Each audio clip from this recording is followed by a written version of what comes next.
What's up guys, NepentheZ here and welcome back to another episode of The Road to Glory. Thank you for being here today. Of course, if you are enjoying the series, smash a thumbs up on the video and subscribe if you're new around here. Would be much appreciated. As you can see on the screen, we are currently in Gold 3 for the month already. We've got 76 wins from our first 100 games. If we repeat that, we'll end up on 152 wins. Which is great, but I don't think it will be anywhere close to the top 100 monthly. I think I'm going to need around 190 wins. Wait, no, how many games were there? 200.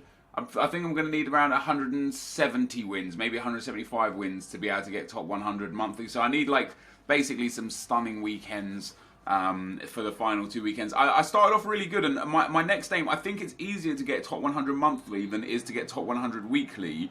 I don't really have any thought process behind that, just other than the fact that Bateson has never got weekly, but has got top 100 monthly. So my next aim for the Road to Glory, other than to continually get into Elite and potentially Elite 1, is to get into the top 100 monthly, get those 44 red informs. However, we started off so well. You know, week 1 of December, we got 34 wins. Fantastic. Arguably should have got 37 or 38, and I was really I was like elated to get 34 wins, don't get me wrong, but I was disappointed that I didn't take my chances. And the second week, last weekend, I ended up with 28 wins, and it could have been so much worse. I won 12 of my final 13 games to manage to get up to 28 wins. I had a horrendous weekend. And this weekend I started off so well, going 11-1, and then we ended up going, after our first 20 games, 14-6. What you then see is I go from 14-6 in today's video all the way up to 21-7, which is obviously fantastic. It was you know, a really good win streak, and at 21-7 I thought, okay, this is good. 12 games left. I only need to win 8 of 12 to be able to get myself into Elite 3. That's not too bad. If I can scrape 10 wins, maybe 11 wins, that would be even better.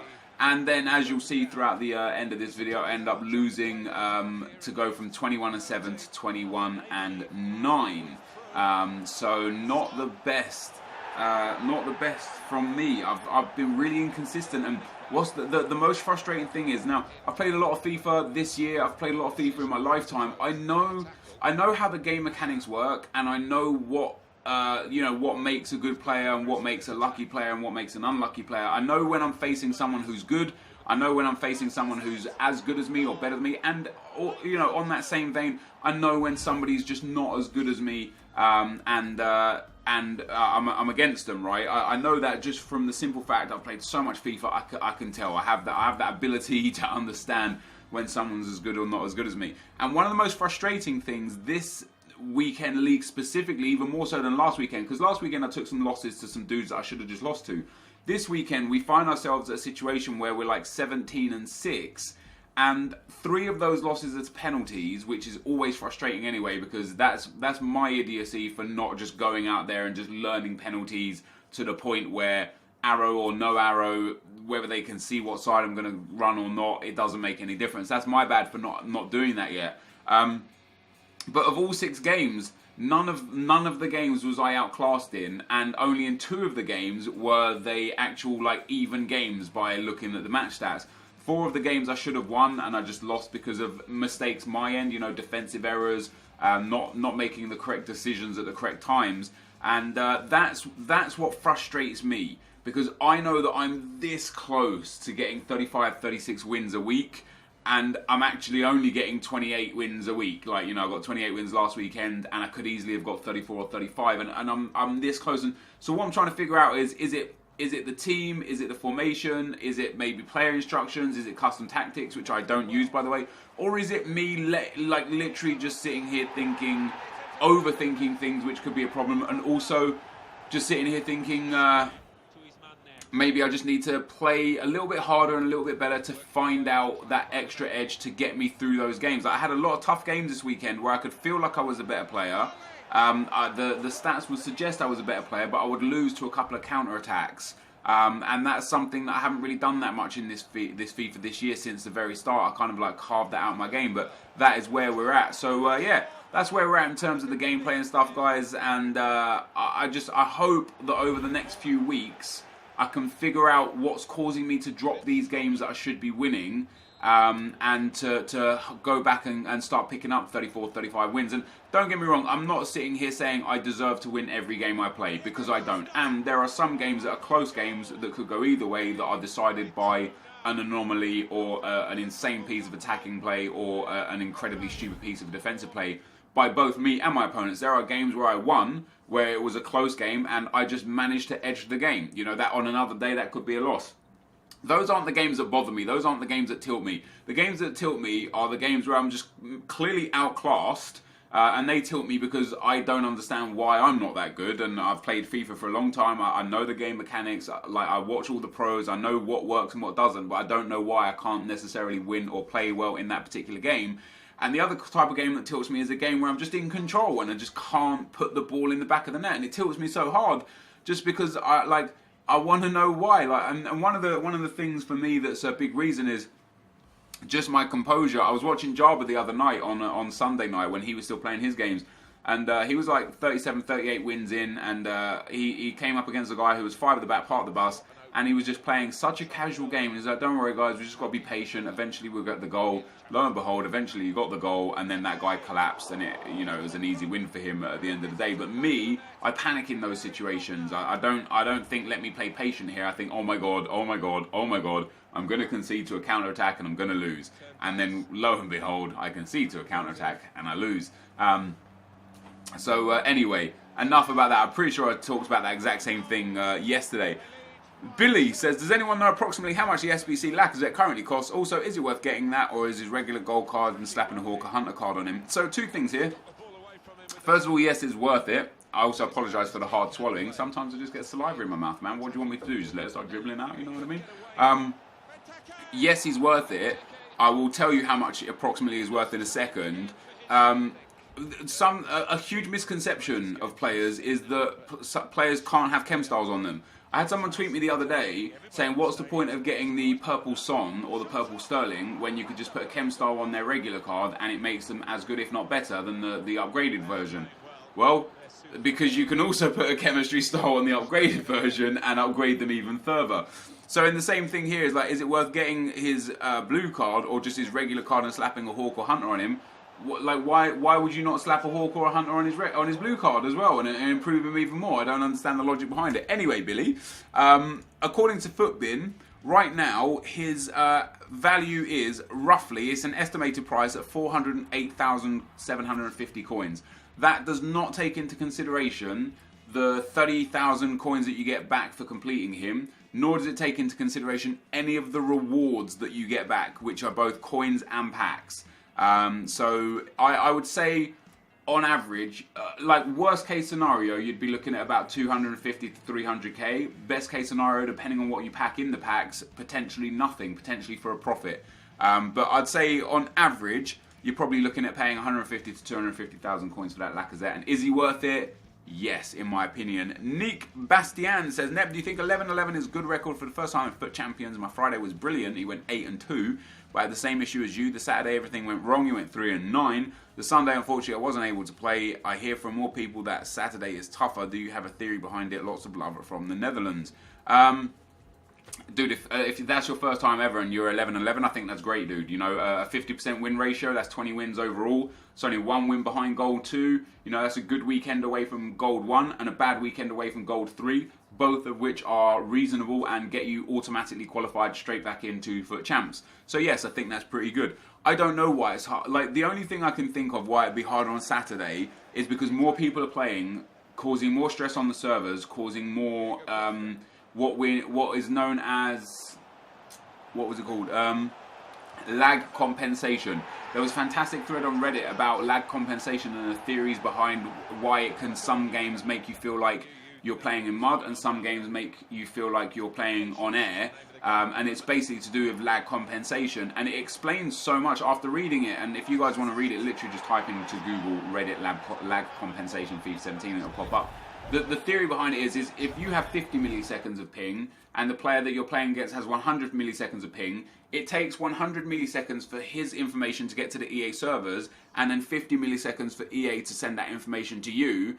And so, like, basically the way it works is it has to compensate for him being slower to the servers than you, which means when you press pass, it takes an extra 50 milliseconds for that pass to initiate, because it needs to marry them to 100 milliseconds each. So the thread explains it a million times better, but ultimately it's called lag compensation. Supposedly it's in all games all over the world, and you just don't recognize it as much in other games for the simple fact that there's no AI element, where of course in FIFA it's 11 players on each team and you only get to control one at a time, and it's easy to understand how it can be in the game in other games as well, because when I play COD, there are times in Call of Duty where I will get around a corner and I'll get shots off on my screen, but in the replay of me dying, I was round the corner but I didn't even pull my gun up. The guy didn't take any hit damage or anything, and that's lag compensation. That's basically me having too good of a ping. Which is a bit garbage, and he goes on to say that EA don't show the ping. All they show is the 1, 2, 3 green bars. They don't show the ping because they feel like if they did show the ping, people would just back out if they weren't within a set ping, basically, and it would cause multiple people to never be able to play the game. And he said he's searched for it through like some programs and stuff that he has, but they are doing everything they can to hide your ping to their servers. So there's definitely something to take out of that, and it could go a long way to explaining why on one day you will feel like you are floating on ice with your players and everything is going perfectly, and the situation may well just be that you are matched up with someone with as low ping as you, so that everything is working in tandem and it's doing exactly what it should do. Whereas then you come up against someone with bad ping, whether they're a bad or a good player is irrelevant at that point, because it makes you feel like you're playing different. As I say, it's worth a read. It's definitely an interesting topic, and something I'd love to hear more theories on and explore more, and maybe get to some more conclusions. And with that being said, that's why I think it's more difficult on Saturday. I think the servers are more stressed. I think there are more players, so it offers more opportunity for you to come up against someone who has a worse ping, and for you to basically have troubles with lag compensation in the game.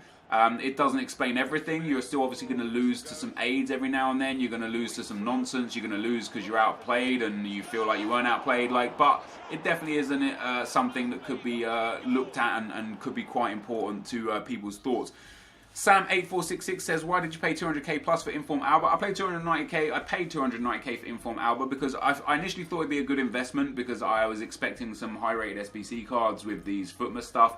And I didn't know Modric was coming, but if there was anything good, then Alba would be a good fit for that. But alternatively, I thought he would go up in price after he's out of packs, and he may well still do. There's not many of them on the market. I know he's down at like 230, 240 right now. And I want to use players, man. Like, I've got the coins in the bank. I want to use the players. I want to use fun players in fun teams. I don't really change my team that much, so when I do change a player, I want to make sure it's a hell of a change. I don't just want to change, like, what's the point of getting the regular Alba, like, when I can afford the Inform? Worst case scenario, I lose 30 or 40,000 coins on the dude, maybe 50k after tax and whatnot. Best case scenario, he's incredible and I play him 1,000 games.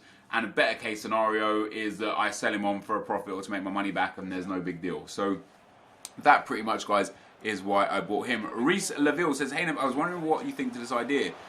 When you play with any player, if you reach milestones, example 250 games, you get an upgraded special version of that every 250 goals. I think it would be interesting and some fun to add to the game. Love this series, by the way. Not quite that, but yes, I agree. Something that myself and Skills have talked about so many times is rewarding people for playing the game. Now, they are doing that with FUT Champs to an extent, but I do wish that they would reward people literally just for playing, regardless of whether you win or lose, whether you're good or bad. Reward people for playing. So why not, when your player hits a milestone like 250 games or 250 goals, don't give them necessarily an upgrade, because I think that's a little unfair. But just give them like a special card. Like, do you know what I mean? Like, give them a special outline, or, you know, all the new cards we've got. Why not be able to just give them a special card? What you should have, like, you know, when you prestige in a video game, you lose everything and you start again, but you get like a new rank, right? What they should do in FIFA is, if you hit like 500 games or 500 goals as a player, you should be able to prestige that player to a point where it becomes untradeable. It locks to your account, but it has a new card, a new look or something. I think stuff like that would be amazing. The more things that they put like that in the game are going to be are going to be great. Charlie Lemaistri says, "Hey Nick, why don't you sub on Lacazette at the start of any game? I love your videos and in my opinion most entertaining FIFA YouTuber to watch." Well, I appreciate the kind words, dude. The reason why I don't sub him on is because it would be more beneficial for me to start him on 8 chem with one soft link in the team, which I could do quite comfortably, than it would be to bring him on as a sub. As a sub he gets 6.25 chem, so he is literally a better player on 8 chem as a starter than he is as a sub, which is why I don't do that. Which one did I want to say? So Lucas Ozan says, "Hey Nep, this weekend I had 5 games that went to penalties. I didn't have the target on 4 of them and I lost all of them. I could almost definitely, my opponent had the target though. I think he means I could almost definitely tell my opponent had the target. The one where I did have the target, I won. When if ever are EA going to address the issue that has been in the game since the start? I don't know when they're going to address it, and it's crazy that they haven't addressed it. And the comment replying to that is why I pulled this message up. It's from Callum Reese. He says, "Not having the target isn't as excuse as previous FIFAs didn't have the target." That comment is nonsense. In previous FIFAs, there was no target, there was no arrow. The distance the ball went was dependent on the power that you put on the shot and nothing else. You could hold hard left on your joystick and put 2 bars of power and it would fly into the corner no matter how much you held left. You could hold hard left on the joystick and tap the power button and it would barely go left, you know what I mean? It would go like mid-left down the middle but just veering off to the left. Alternatively, you could hold hard left and put 4 bars of power and sometimes it would still go in, sometimes it would fly wide. Now in FIFA, if you hold hard left, no matter how much power you put on this ball, it is hitting the corner flag because of the way the arrow veers all the way to the left. Comparing this year's penalties to last year's penalties is idiotic. It's an entirely new system. Doesn't work the same at all. Not having an arrow last year made it easy because it didn't matter if I aimed hard left or hard right. It was always going to hit the back of the net, like just depending on the power that I put on the shot. This year, depending on how far left and right you go, and then when you take the penalty, the arrow is your power meter. So you don't even know, when you don't have the arrow, you don't know how much power you're putting on the penalty because you can't bloody see it. It's a stupid thing. They need to give everyone the penalty, the arrow at all times. It's obscene that they don't give some people the arrow. And on that note, like I want to be able to see where in the goal I'm aiming the bloody ball, and I can't do that without the arrow, and I don't know how much power I'm putting on it without the arrow. It's definitely something they need to address, they need to fix, and they need to either remove it completely and have everyone have the same fairness, or add it to everyone all the time so everyone has the same fairness, and that is as simple as that. This, guys, is going to be the end of the video. I want to thank you for watching today. Hopefully you enjoyed it. If you did, be sure to leave a like, rating, comment, and subscribe to my channel if you haven't already. But for now, guys, I'm out. Peace.